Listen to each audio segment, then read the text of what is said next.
notation. Right, so we say a function, say t of n, is big O of g of n if the function t of n values are going to be always less than or equal to some constant times g of n for all n greater than equal to some constant n0. So it means as n values increases, after n become equal to n0 or above, the function t of n, its value is always going to be less than or equal to this c times this function g of n. So we say this g of n is like an upper bound for the function t of n. So after this point, the t of n values will not anytime go above g of n. It should always be less than or equal to some constant times g of n. So then we can say this t of n is bounded above, so it's a big O of g of n. So again, as I said before, this g of the big O is like the big guy, so it is always the upper bound function. Now if you have a function t of n whose values are in between some c1 times g of n and some c2 times g of n, it's like a tight bound, so we can say this t of n is theta of g of n. Okay, so for example, if you have two functions 2n square plus 3n plus 5 and n square, so this n square, what goes inside the big O notation, this g of n function, should always be at the same rate or faster. Faster means it goes much faster than g of n. So it could be like here, so 2n square, so the f of n function, the degree of this polynomial is 2.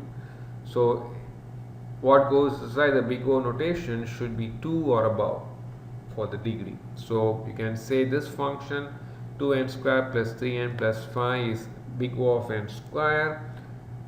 The same function we can write as big O of n cube or big O of n to the power 4 or big O of n to the power 5 or even big O of n to the power 2.1, 2.2, anything of degree the same as the left hand side function or larger than the degree of the left hand side function. That's what goes inside the big O notation. Okay. Now for the theta notation, they should be at the same rate. So the degree of the polynomial on the left hand side is 2. So what goes inside the big theta notation should also be of the same degree, n square. So we cannot say 2n square plus 3n plus 5 is theta of n cube, because the degree of what is inside this notation is 3 and this is of degree 2. So when you use the theta notation, it should be of the same rate, growth rate. Whereas for a big O notation, it could be at the same rate or larger than that. That's what I mean by faster. So in that sense, we can say the big O notation is like a loose bound because there's no specific answer. If I give you a polynomial function like 2n square plus 3n plus 5 and ask you to come up with a big O notation function for this, each one could come up with a different answer. Some may say big O of n square, some may say big O of n cube, some may say big O of 2.4. Anything is fine. Anything 2 or above is fine. Whereas if I ask you to come up with a theta notation, it should be at the same rate. So if it's n square of degree 2, that's the largest degree of this polynomial on the left hand side, then this should also be of n square. Okay, so this is how, again, like the figure here, we can visualize two functions. Say the two functions are 2n and 0.05 n square. Now if you try for different values of n, for n values less than 40, you can notice the blue line, which is the 2n function, is actually greater than the 0.05 n square function.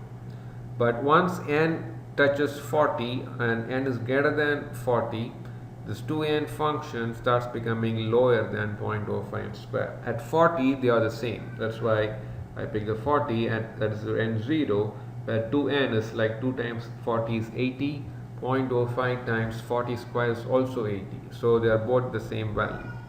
But once n becomes greater than 40, this 0.05 n square starts increasing and getting larger than 2n. So beyond 40, for all values of n, the 0.05 n square function will serve as an upper bound for this 2n function. So we can say this 2n is big O of 0.05 n square. Now again, as a convention, inside asymptotic notation, we omit all the coefficients and constants, the lower order terms. We only write the higher order term, which is n square in this case. So 2n is big O of n square. In general, we can also omit the coefficient on the left hand side and just focus on the highest degree polynomial there, which is n. So n is big O of n square. Okay. Again, that's not the only answer because it's big O notation. We could also say n is big O of n itself, or big O of n cube, or n to the power 2.5, anything like that is okay. Whereas this 2n function is bounded above and below by this functions of the same rate, 5n and n. So the only difference between these three functions is the coefficient, 2, 5 or 1. So we can say 2n is theta of n. They grow at the same rate.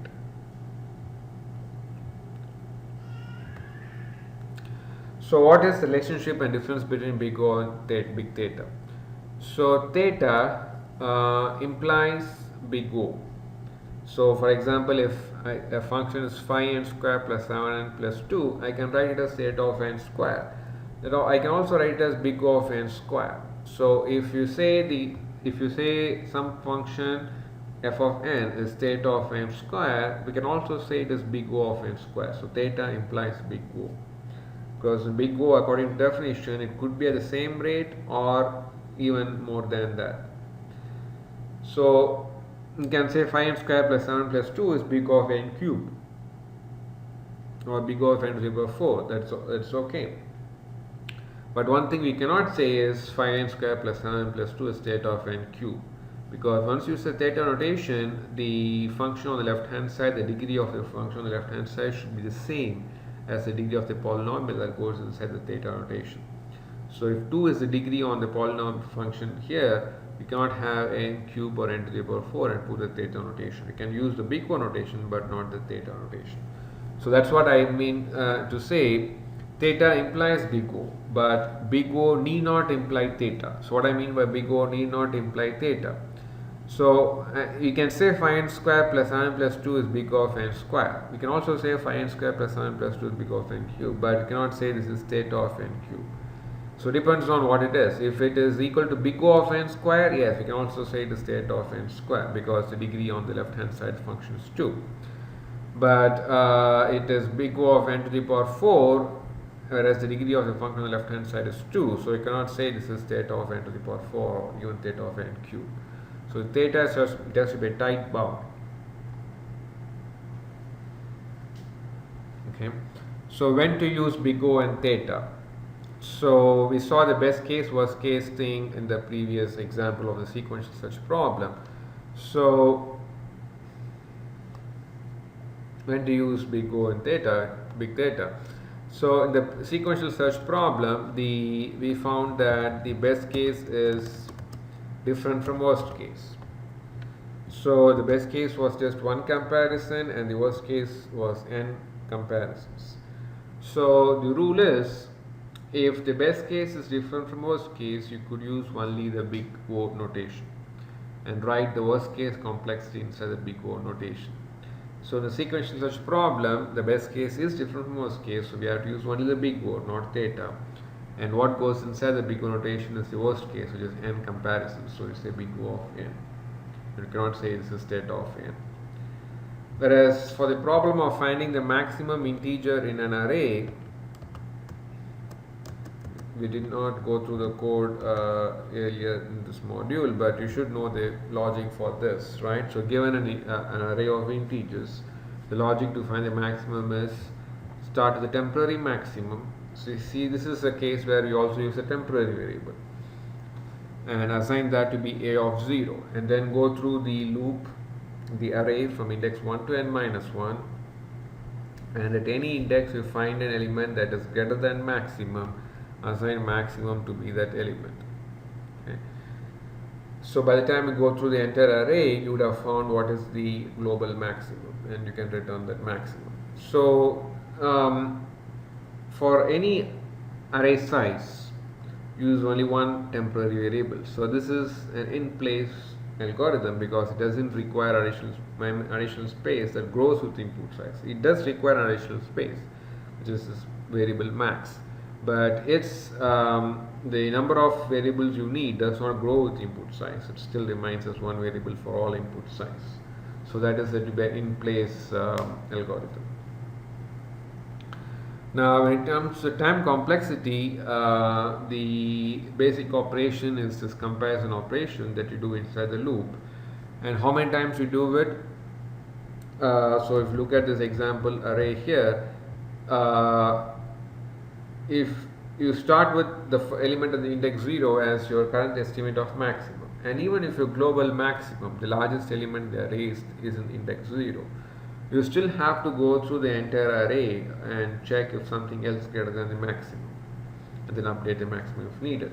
So that means irrespective of where the maximum is for a given array size, you have to do the same number of comparisons, which is n minus, since you're fixing it the element at index 0 as a temporary maximum, you need only n minus 1 comparisons with the rest of the elements. So that n minus 1 is fixed for a given n. It doesn't matter where the maximum is. So the array size, once it fixed, the number of comparisons is also fixed. So that means the best case is same as worst case. They are not different, which is n minus 1 comparisons. So if the best case is same as worst case, you use a theta notation and write whatever that number of times you do the basic operation is. In this case is n minus 1. So again, as I said last time, you omit the lower order terms and the coefficient when you write inside the theta notation. So n minus 1 can be simply written as theta of n. Now, since it is theta, it also implies big O. So we can say the time complexity of this algorithm is also big O of n. Okay.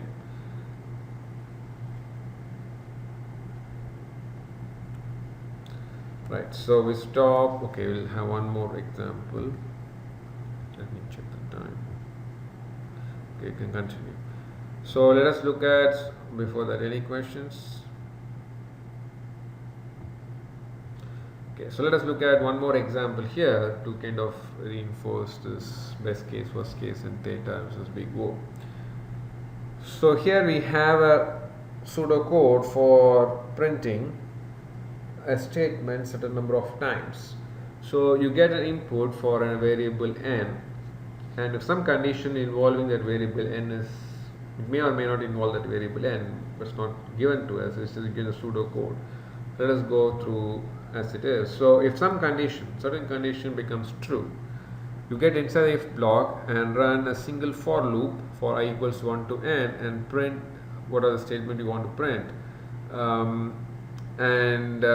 This loop will run n times, so you will be printing n copies of the same statement. Else means if this condition is not true, you get inside this else block, and here you can see you have a nested for loop in the sense that one loop inside the other. So for I equals 1 to n, then for j equals 1 to n. So that means for each value of I, you run the j loop n times and print a statement for each value of I. So it means how many print statements we'll have here, how many times the statement will be printed. For each value of I, you have print n times. I can take n different values, 1 to n. So you will print n square times. Okay. So basically here we have the statement printed n times if the if condition is the condition for if statement is true, and it's printed n square times if it is not true. Okay. So when you analyze the basic operation for this, the condition is something that you execute only once. So it's the loop in both cases, if block and else block.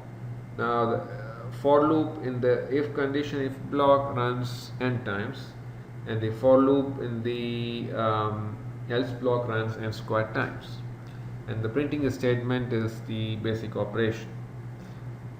So since the number of times the statement printed depends on the condition, it is n or n square, the best case is different from worst case. The best case is printed n times, and worst case is printing it n squared times. So since the best case is different from worst case, the time complexity can be denoted using the big O notation only, not theta. And big O of what is the worst case, which is n square printing. So the time complexity is basically big O of n square. And we cannot come up with a theta because the best case is different from worst case. Okay. Right, let me stop the video for a minute. I'll save it.